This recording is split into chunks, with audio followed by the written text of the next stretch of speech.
Assalamualaikum warahmatullahi wabarakatuh. Bismillahirrahmanirrahim. Alhamdulillahi rabbil alamin. Allahumma salli ala sayyidina Muhammadin wa ala alihi wa sahbihi ajma'in. Amma ba'd. Saudara-saudara rahimakumullah, terkhusus untuk mahasiswa Universitas Pamulang, semoga tetap semangat di masa pandemi ini untuk belajar. Izinkan pada kesempatan kali ini saya akan menyampaikan sedikit materi tentang Al-Quran sebagai sumber utama atau sumber pokok yang pertama ajaran Islam. Sumber pokok utama hukum Islam, juga boleh begitu. Sebagaimana diketahui bahwa sumber hukum atau sumber ajaran Islam ada Al-Quran, kemudian As-Sunnah, kemudian ijtihad. Kesempatan kali ini kita akan sedikit membahas tentang Al-Quran. Apa itu Al-Quran? Pertama, tentang arti Al-Quran secara etimologis atau kebahasaan. Sebagian ulama ada yang mengatakan bahwa kata Al-Quran ini berarti bacaan. Sebagaimana kata ini ada di dalam surah Al-Qiyamah ayat ke-17 dan 18. A'udzubillahi minasyaitonirrajim. Inna 'alaina jam'ahu wa qur'anah fa idza qara'nahu fattabi' qur'anah.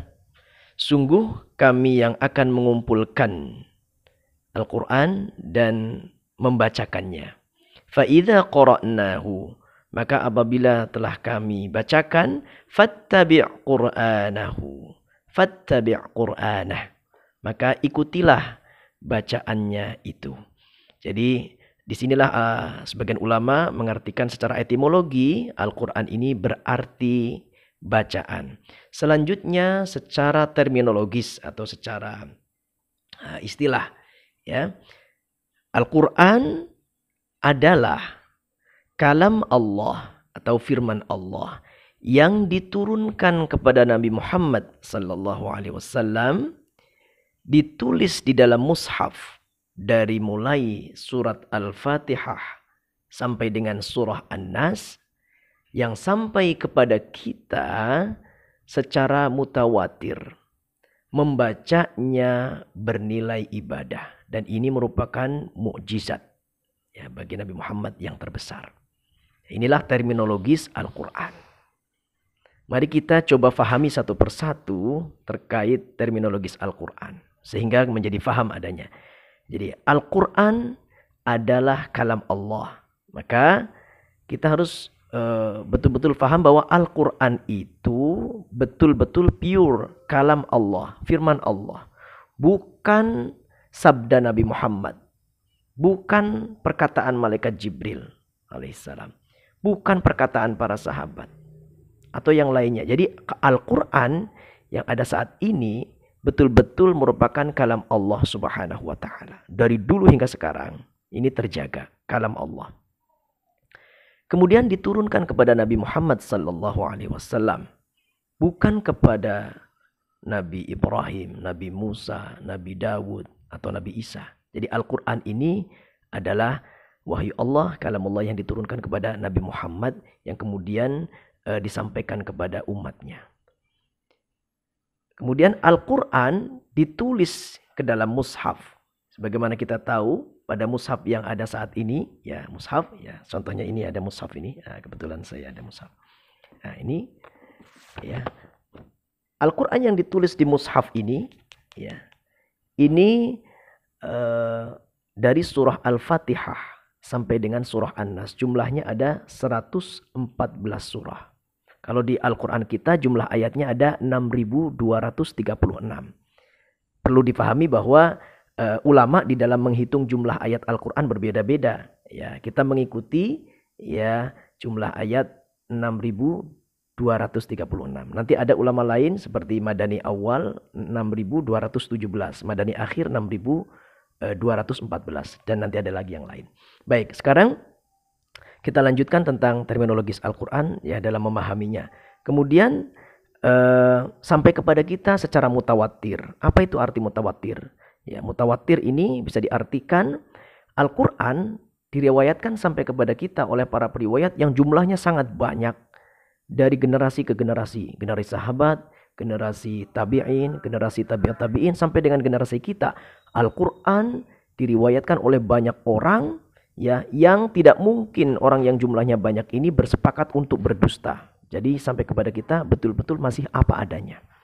Sebagaimana ketika Rasulullah bacakan. Selanjutnya ini menjadi ibadah ya ketika membaca Al-Quran. Jadi membaca Al-Quran bernilai ibadah.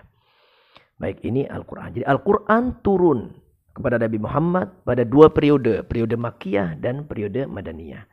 Sehingga kemudian Al-Quran di dalam pengelompokan suratnya ada surah-surah kelompok Makkiyah dan surah-surah kelompok Madaniyah.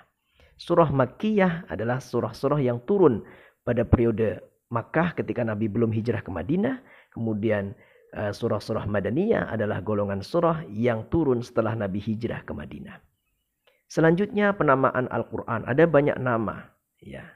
Beberapa nama lain Al-Quran diantaranya Al-Kitab, Al-Huda, Asy-Syifa, Al-Furqan, dan seterusnya. Nanti bisa dibaca ya di modul pembelajaran mata kuliah pendidikan agama. Supaya lebih banyak ya ilmu yang kita peroleh, wawasannya lebih luas. Selanjutnya apa saja yang ada di dalam Al-Quran. Isi kandungan Al-Quran ini sangat lengkap. Di antaranya membahas tentang akidah, ya, dasar-dasar keimanan. Kemudian syariah, hukum-hukum, aturan-aturan Allah. Ya, kemudian ibadah, ya, pengabdian kepada Allah Subhanahu wa taala.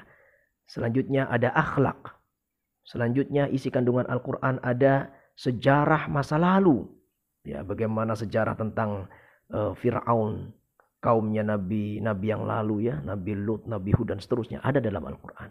Juga ada di dalam Al-Quran berita masa depan, bagaimana nanti keadaan akhirat dan seterusnya. Bagaimana keadaan orang-orang yang di surga, sebaliknya bagaimana keadaan orang-orang yang di neraka. Itu diceritakan ya di dalam Al-Quran. Selanjutnya ada dasar-dasar ilmu pengetahuan. Nah, yang ini harus sesungguhnya umat Islam ya tertantang ya, ditantang untuk bagaimana mengembangkan Al-Quran, bukan hanya dibaca tetapi difahami, kemudian dasar-dasar ilmu pengetahuan yang ada ya dikembangkan dengan mengerahkan segala daya kemampuan akal pikiran ya, sehingga belajar untuk mengkaji Al-Quran, bukan hanya membaca sekali lagi tapi dalami maknanya, dikaji dan kemudian temukan sesuatu yang berharga ya melalui sains dan seterusnya. Baik, selanjutnya fungsinya apa Al-Quran diturunkan? Di antara fungsi Al-Quran, yang pertama jelas Al-Quran sebagai pedoman hidup kita. Jadi Al-Quran ini diturunkan oleh Allah sebagai pedoman hidup kita. Hudan sebagai petunjuk. Ya, kemudian Al-Quran ini menjadi